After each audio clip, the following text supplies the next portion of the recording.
strike. Oh, Good save. Barclays have brought me, Kelly Smith, to Everton to meet January Player of the Month, Gabby George. Today we'll be learning everything about the goal and assist which helped Gabby win the award. Congratulations, Gabby, on winning the Barclays Women's Super League Player of the Month. Did you see it coming? thank you first and foremost. No, not at all.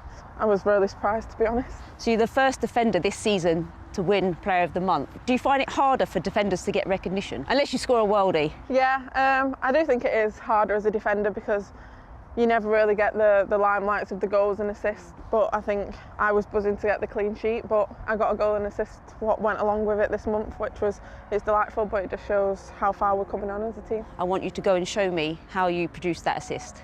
You ready? Let's try.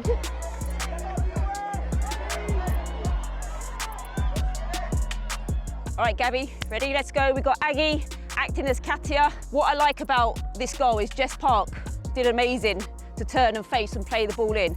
And your movement was fantastic. So you cut and then you put your hand where you wanted the ball. So I've done that already. So if you just play me the ball and then I'm gonna try and put the cross in. Right foot, big touch, into the space. Oh, bad cross. What did I do wrong, Gabby? I don't think you got enough whip on it. You're right, I think so. I think you're right, which enabled the ball to come behind Aggie. Yeah.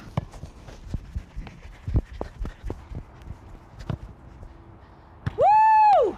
What was you thinking with your right foot when you took that first touch? I feel like I wanted the ball onto my left to drive into the byline, but because of where the ball come, I just thought I needed to get it across and get it onto my left as quick as possible so I could beat the back line. And it was a good first touch, wasn't it? Because it really set you on your way and got you, you took that one touch and then it was the second left foot. So it was ideal. Yeah, the angles was all right for me to whiz it in between the goalkeeper and the back line. Here we go, another one. I'm out of breath. Great first touch. That's better. That's the one. Beautiful. That was better, wasn't it? That one's beautiful. So when you're coming down the line and you're looking for the cross, is it about power to get it there as quickly as possible, or is it more about accuracy? I think it's a bit of both. I think you want to get enough power so it beats the first man. And when you're trying to get it in a precise gap, I think you need to be able to do it quickly. Fizz it in. Yeah, and I think for the strikers, they want to be able to do it off one touch, so if it's got the power on, they've just got to touch it and it's in like that. Because it was such a good ball in, Aggie, Katia, just had to open her up and just guide it in. Yeah. Whereas if it's coming in slower, she's going to have to readjust herself, the defender will come, so it's all about the correct pace of the ball. Yeah, and just making sure that it's in front of them so they don't have to slow down and they can just continue the run. Yeah.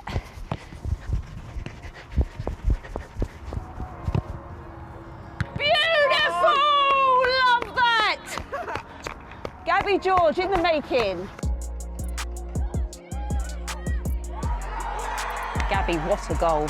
Would you say that's the best goal of your career? Yeah, definitely. I don't really score from outside the box. Normally a few headers here and there every 4 years or so, but yeah. I'm going to try my best to recreate your goal.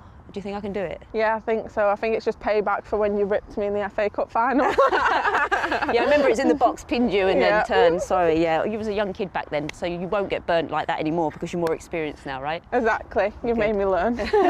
Okay, Gabby, I'm Gabby George. You're the Reading defender. Let's recreate that wonderful strike of yours.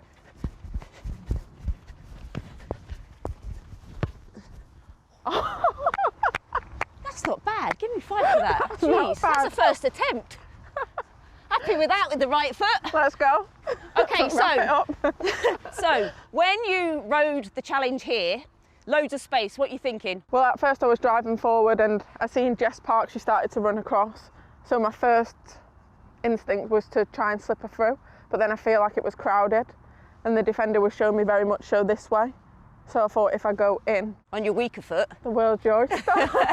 And then your little fake, what was the thinking there to take the ball? Because was your intention to always put it on your right foot, or? To be honest, in training we do 1v1s, like attacking and defending, and my assistant manager Stephen, he always tells me to drop, and at first. What do you mean by drop? Like take them one way to go the other. Okay. And we've been doing it in training since they first come in. And when I first started doing it from the centre back, I was literally like, I can't move. A bit uncomfortable. But it started to get more natural, and it did become natural. I guess, yeah, being a left-footed player, and a lot of people know that you're probably more left-footed than right. Certainly when I was playing, they always want to show you on your left foot. Yeah. And sometimes that's harder to get a shot off. So I think it's fantastic that you obviously drop your shoulder and then put it on, because they're expecting that shot, aren't they, from your left at the top? Yeah, I think I've always been quite comfortable on both feet. So in them moments, I never really think left foot, right foot. Okay. Whatever comes natural in that moment is the foot that I'm using, and I think that's what happened for the goal. After scoring a goal of that calibre, does it give you more confidence now when you're in those areas just to let fire? Yeah, I think so. I think if it opens up, I will always try and have a shot. If somebody's in a better position, obviously I'll try and pass to them. But I think if I'm in that position and the goal seems quite open, then I'll try and put it in. So you're not going to be shooting at every opportunity now? No, not me.